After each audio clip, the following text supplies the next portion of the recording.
Channel में स्वागत है आपका। तो आज हम इस वीडियो में जानेंगे कि किसी भी यूनिवर्सिटी के किसी भी स्कूल के एग्ज़ाम पेपर को कैसे अटैम्प्ट करें। चाहे आप HPTU से हैं, MPTU से हैं, AKTU से हैं या UKTU से हैं या किसी भी स्कूल के आप स्टूडेंट हैं, तो आप एग्ज़ाम पेपर में कैसे लिखोगे, आज हम इस वीडियो में इसी के ऊपर चर्चा करेंगे। तो ज़्यादा देर न करते हुए वीडियो को स्टार्ट करते हैं।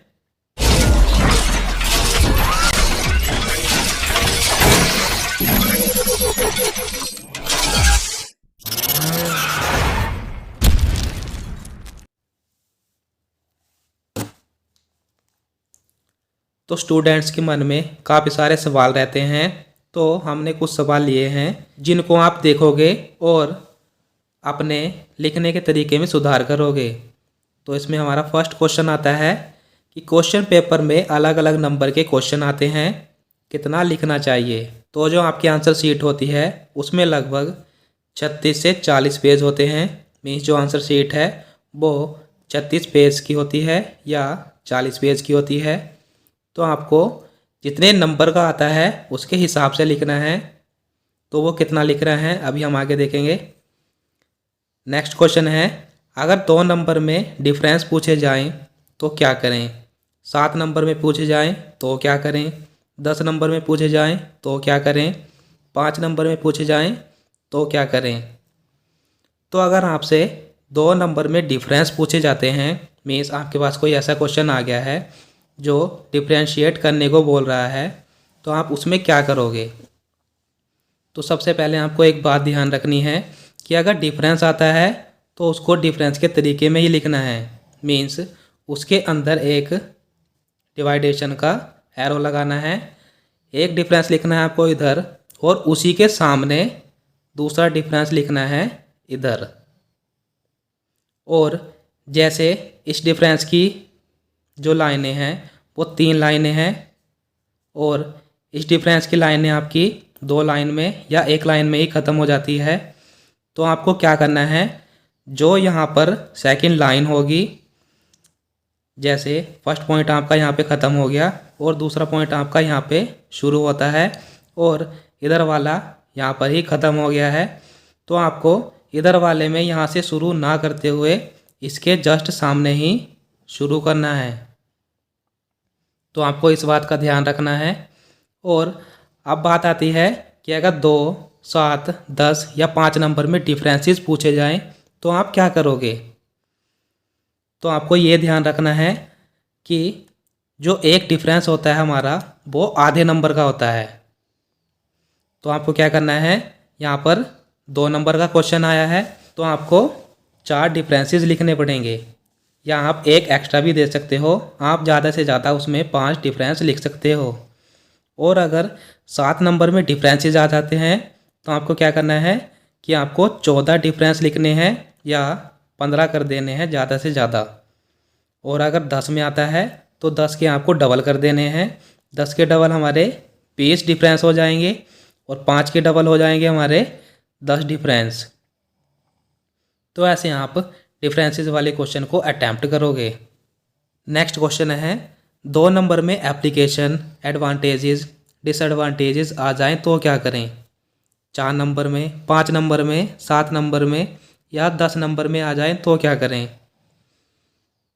तो इनके लिए भी सेम बात है। अगर एप्लीकेशन आ जाती है, एडवांटेजेस आ जाती हैं या डिसएडवांटेजेस आ जाती हैं, किन्हीं भी नंबर में आ जाती हैं, तो वो भी सेम प्रोसीजर है हमारा डिफरेंसेस की तरह कि आधे नंबर का 1 पॉइंट होगा इसमें। अगर 2 नंबर में पूछी गई हैं तो आपको 4 पॉइंट लिखने हैं एप्लीकेशन के, डिसएडवांटेज के या एडवांटेज के। जो भी आपसे पूछे जाते हैं तो आधे नंबर का 1 पॉइंट होता है। तो अगर 2 नंबर में आया है तो आपको 4 या 5 लिखनी है। अगर 4 नंबर में आई है तो आपको 8 या 9 लिखनी है। 5 में तो आपको 10 या 11 लिखनी है।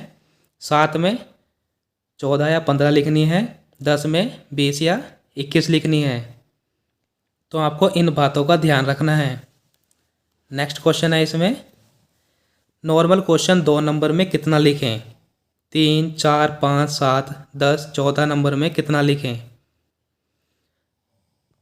तो जो नॉर्मल क्वेश्चन आ जाते हैं तो उनमें क्या करना है कि आपको 2 नंबर में 4 से 6 लाइनें लिखनी है। मीन्स जो आपकी आंसर शीट है उसमें लगभग 22 से 24 लाइनें होती हैं एक पेज पर। तो 2 नंबर में आपको 4 से 6 लाइनें लिखनी है। हद से हद आप 8 लाइन कर सकते हो 2 नंबर के क्वेश्चन के लिए। और अगर 3 नंबर में आ जाती है तो आपको 10 से 12 लाइनें लिखनी है। और अगर 4 नंबर में आ जाती है तो आपको जो आंसर शीट का एक पेज है उसको पूरा भर देना है। और अगर 5 नंबर में आ जाती है तो आपको एक पेज पूरा भरना है आंसर शीट का, और दूसरे पेज में आपको 2 या 3 लाइनें और लिखनी है 5 नंबर के लिए। और अगर 7 नंबर में आ जाता है तो 7 नंबर में आपको 1.5 या 2 पेज लिखना है। और अगर 10 नंबर में आया है तो 10 नंबर में आपको 3 से 3.5 पेज का उसमें आंसर अपना लिखना है। 3 पेज का मतलब है कि जैसे ये सिंगल पेज है इसको आपने लिख दिया, और इससे अगला जो इधर वाला होगा उसको आपने लिख दिया, और फिर उसके बाद अगले वाला जो होगा उसको लिख दिया, तो आपका 10 नंबर में वो आंसर हो जाएगा। और अगर 14 नंबर में आता है तो आपको 5 से 5.5 पेज का उसमें अपना कंटेंट लिखना है। और आपको कंटेंट में गाने नहीं लिखने हैं, आपको उसमें क्वेश्चन से रिलेटेड ही कुछ ना कुछ लिखना ही है। नेक्स्ट क्वेश्चन है इसमें, टाइम कैसे मैनेज करें, 3 घंटे ही होते हैं। तो टाइम मैनेज कैसे करना है आपको ये बता देते हैं आपको। आपके पास 3 घंटे हैं, तो 3 घंटे में आपको आपके क्वेश्चन पेपर में 3 या 4 सेक्शन ही मिलते हैं। तो वो सेक्शन आपके 2 नंबर के होते हैं, 5 या 7 नंबर के होते हैं, 10 या 14 नंबर के होते हैं।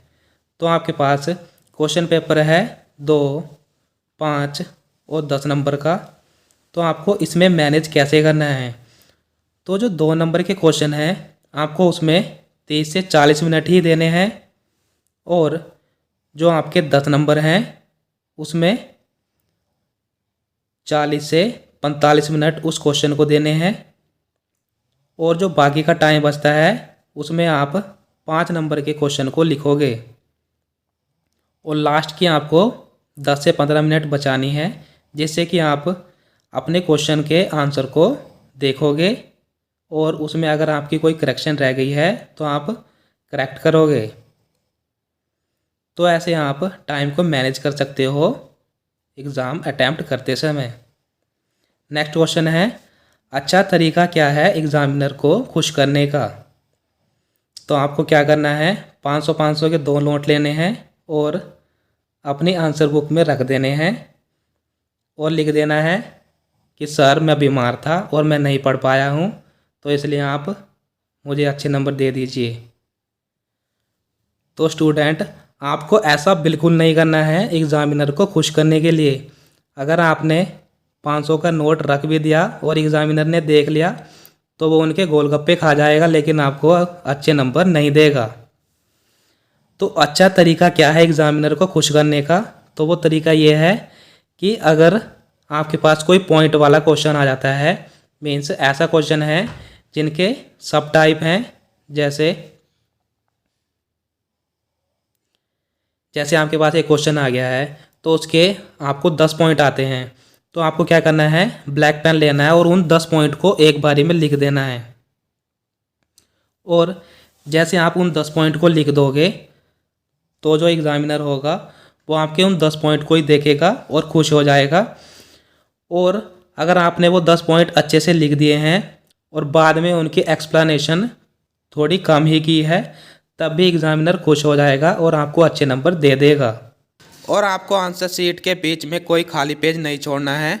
अगर बीच में गलती से खाली पेज आपसे छूट जाता है तो आप खाली पेज पर बड़े बड़े अक्षरों में लिखोगे TO मीन्स टर्नओवर, या आप हिंदी में भी लिख सकते हो आगे देखें। तो इससे जो एग्ज़ामिनर होगा वो आपके पेज आगे पलट देगा और आगे आपके जो आंसर होंगे उनको देख लेगा। नेक्स्ट क्वेश्चन है, क्वेश्चन लिखना चाहिए या नहीं। तो अगर आपके पास टाइम बचता है तो आप क्वेश्चन लिख सकते हो, लेकिन क्वेश्चन लिखने की कोई ज़रूरत नहीं पड़ती है। सिर्फ आपको क्वेश्चन नंबर लिखना है, वो भी ब्लैक पेन से। और जैसे आप क्वेश्चन चेंज करते हो तो आपको एक दूसरे क्वेश्चन में 2 या 3 लाइन बीच में छोड़नी चाहिए। 2 या 3 लाइन छोड़ने के बाद ही आपको अगला आंसर शुरू करना चाहिए। और आपको आपकी आंसर शीट में जो क्वेश्चन आते हैं उनको सेक्शन वाइज ही कंप्लीट करना है। जैसे आपके पास 3 सेक्शन आए हैं तो आपको पहले एक सेक्शन कंप्लीट करना है, उसके बाद ही दूसरा सेक्शन आपको शुरू करना है। जैसे ए सेक्शन में आपके पास 10 क्वेश्चन आ जाते हैं तो आपको पहले उन 10 क्वेश्चन को ही अटैम्प्ट करना है।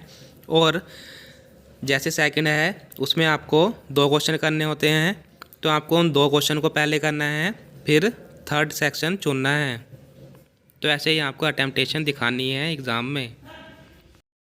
और अगर आपकी आंसर शीट में मार्जिन लाइन नहीं आती है तो सबसे पहले आपको मार्जिन लाइन बना लेनी है लेफ़्ट साइड में। तो ये कुछ क्वेश्चन थे जो हर एक स्टूडेंट के मन में रहते हैं। अगर कोई क्वेश्चन हमसे छूट गया हो तो आप कमेंट बॉक्स में हमसे पूछ सकते हो, आपको उसका रिप्लाई मिल जाएगा। तो आप हमारी वीडियो अपने दोस्तों के साथ भी शेयर करिएगा, जिनसे कि इन तरीक़ों का आपके फ्रेंड भी फ़ायदा उठा सकें और अपने एग्ज़ाम में अच्छा स्कोर कर पाएँ। सो आज के लिए बस इतना ही। Thank you for watching.